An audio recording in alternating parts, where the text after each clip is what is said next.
Sir నమస్కారం sir. నమస్తే sir ఆళ్ళ రామకృష్ణారెడ్డి గారు మరి రీసెంట్గానే వైసీపీ పార్టీ నుంచి రిజైన్ చేసి ఆ తర్వాత కాంగ్రెస్ పార్టీలో జాయిన్ అయ్యారు. షర్మిల గారి పక్కనైతే అప్పుడు చేరడం జరిగింది. మరి ఇప్పుడు ఏంటి అక్కడ కాంగ్రెస్ పార్టీని కూడా వీడి మళ్ళీ రిటర్న్ వైసీపీ పార్టీలోకి వచ్చేసారు. మరి షర్మిల గారితో అక్కడ వర్కౌట్ అవ్వలేదా? మరి సీట్ల ఒప్పందం సరిగ్గా వర్కౌట్ అవ్వనందుకే ఇటు షిఫ్ట్ అయ్యారా? ఏం జరిగింది సార్? ఆయన చాలా స్పష్టంగా ఈ విషయాన్ని ప్రకటించాడు మీడియా ముఖంగా. సాక్షిలో సుదీర్ఘమైన ఇంటర్వ్యూ ఇచ్చాడు ఆయన. ఎందుకు వెళ్ళింది, ఎందుకు వచ్చింది, వెళ్ళిన సందర్భంలో అక్కడేం జరిగింది కూడా సూచనప్రాయంగా చెప్పాడు ఆయన. క్రిటిసైజ్ చేయాల.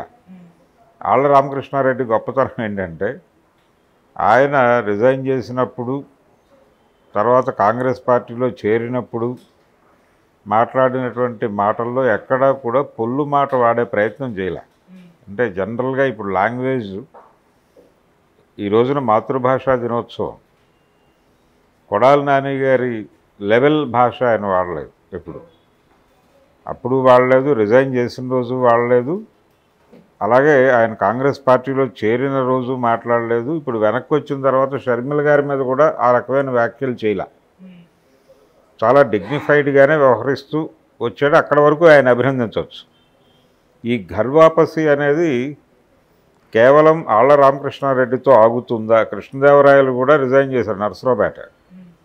వారు కూడా తిరిగి వెనక్కి వస్తున్నారు అనేది వార్తలు వినిపిస్తున్నాయి. అంటే బయటికి వెళ్ళిపోయిన వాళ్ళందరూ తిరిగి గృహప్రవేశం చేస్తున్నారు అనే దానికి ఎక్కడో ఇండికేషన్ కనిపిస్తోంది. అంటే వర్క్ చేస్తున్నారు. ఇది అంటే రామకృష్ణారెడ్డికి సంబంధించి ఆ రోజున చిరంజీవిని వీళ్ళు అక్కడ ఇన్ఛార్జిగా ప్రకటించిన తర్వాత ఆయన హర్ట్ అయ్యాడు. నిజానికి ముందే మాట్లాడాలనేది వీళ్ళ వ్యూహం. వైసీపీ ముందు అనుకున్నది ఏంటంటే అభ్యర్థుల్ని మారిస్తే ఆ ఏరియాలో ఆల్రెడీ గెలిచినటువంటి ఎమ్మెల్యేలు ఎవరైతే ఉంటారో వాళ్ళు వీళ్ళని మేళతాళాలతో తీసుకెళ్ళి అక్కడ ఓటర్లకి నా బదులు ఇతను మీకోసం పనిచేస్తాడు, నేను ఇంకొక చోటుకి వెళుతున్నాను అని స్వయంగా తానే ప్రకటించి ఇది కేక్ వాక్లా స్మూత్గా నడవాలి అని అనుకుని అందరినీ పిలిచి చెప్పారు ఈ రకమైన సన్నాహాలు చేయండి అని. దానికి కొంతమంది అంగీకరించారు, కొంతమంది గాయపడ్డారు. ఇదేంటి మేము ఇంత చేస్తే మాకు చివరికి మీరు ఇచ్చేది ఇదే అని చెప్పి రియాక్ట్ అయ్యారు. ఆ రియాక్షన్స్ అన్నీ అయిపోయినాయి. కానీ బయట పరిస్థితి కూడా అంత గొప్పగా లేదు అని అనిపిస్తోంది వీళ్ళకి ఇప్పుడు. అంటే ఆల్రెడీ ప్రతి చోట ప్రెజర్ ఉంది. తెలుగుదేశం పార్టీ అయితే ఆల్మోస్ట్ మేము గెలిచేస్తుంది, సింగిల్ లార్జెస్ట్ పార్టీగా ఎమర్జ్ అవ్వబోతోంది టీడీపీ అనే అభిప్రాయం తెలుగుదేశం పార్టీలో ఉన్నటువంటి నాయకుల్లో చాలా బలంగా కనిపిస్తోంది. వాస్తవంగా సీన్ అలా ఉందా లేదా అనేది పక్కన పెట్టేస్తే పొత్తులలోకి చంద్రబాబు నాయుడు గారు వెళ్ళటం మీద కూడా వాళ్ళకి తీవ్రమైన ఆగ్రహాలు ఉన్నాయి.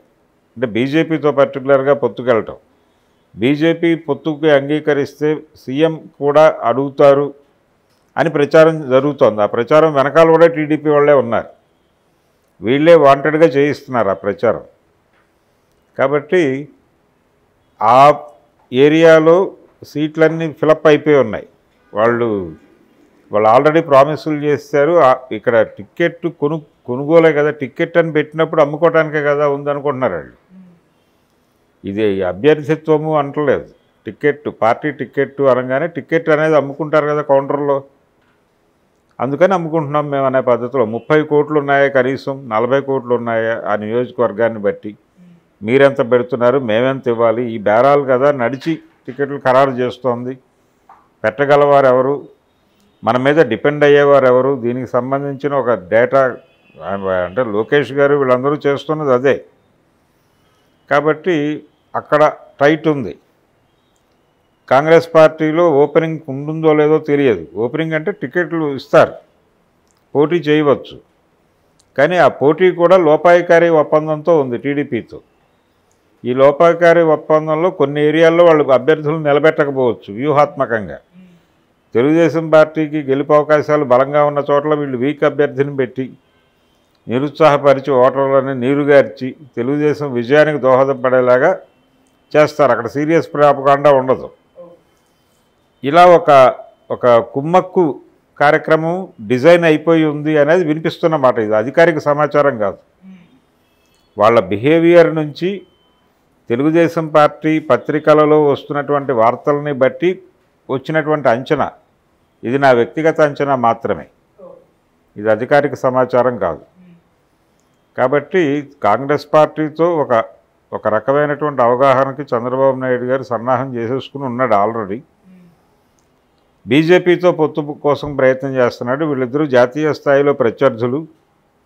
రాహుల్ గారు మోడీని పడగొట్టి ప్రధాని కావాలని కోరుకుంటున్నాడు. రాహుల్ని ఆ ఏరియా కూడా రానివ్వకూడదు అని బీజేపీ అనుకుంటోంది. ఈ యుద్ధం అక్కడ జరుగుతుండగా వీళ్ళిద్దరూ కలిసి తన పల్లకి మోయాలని చంద్రబాబు నాయుడు గారు అనుకుంటున్నాడు. ఇది స్కీమ్. ఈ గందరగోళం అంతా ఉంది ప్రతిపక్షాల్లో. ఈ గందరగోళం మధ్య అక్కడ ఎమర్జ్ అయ్యి ఏమైపోతామో తెలియని పరిస్థితుల్లోకి వెళ్ళిపోయిన వాళ్ళందరూ, వైసీపీ మీద అలిగి వెళ్ళిన వాళ్ళందరికీ అక్కడ కూడా బ్రైట్గా కనిపించట్లేదు. ఎప్పుడైతే అక్కడ బ్రైట్గా సినిమా కనిపించట్లేదో వీళ్ళు ఇమ్మీడియట్గా ఘర్వాపసి అంటున్నారు. అందుకని వెనక్కి వస్తున్నారు. ఆళ్ళ రామకృష్ణారెడ్డితో మొదలైంది ఇది. నిజానికి బయటకు వెళ్ళటం అనే ప్రోగ్రాం కూడా అతనే మొదట కొబ్బరికాయ కొట్టింది ఆయనే. ఆ తర్వాత నర్సరావుపేట నుంచి ఒక నిరసన జ్వాల వినిపించింది. ఆయన చాలా సీరియస్ అయ్యాడు. ప్రెస్ మీట్ పెట్టి అందరి మీద కోప్పడ్డాడు. ఇప్పుడు రేపో మాపో ఆయన కూడా ప్రెస్ మీట్ పెట్టి సారీ చెప్పబోతున్నాడు. ఇలా చాలామంది ఆవేశాలకి గురైన వాళ్ళందరూ వాస్తవ పరిస్థితిని గమనించి మనం తిరిగి సొంత గూటిలో ఉండటమే శ్రేయస్కరం. ఇప్పుడు రామకృష్ణారెడ్డి నిన్న సాక్షికి ఇచ్చినటువంటి ఇంటర్వ్యూలో చాలా స్పష్టంగా ఒక విషయం చెప్పాడు. తాను తిరిగి మంగళగిరిలో నిలబడాలని అనుకోవడం లేదు అని చెబుతూనే ఇన్ కేస్ జగన్మోహన్ రెడ్డి గారు ఆదేశిస్తే తప్పదేమో అనుకుని నటిస్తాను, అంటే పోటీ చేస్తాను తప్ప నాకేమి కోరికలు లేవు, అసలు నాకు ఏ కోరికలు లేవు అన్న టైప్లో మాట్లాడాడు ఆయన.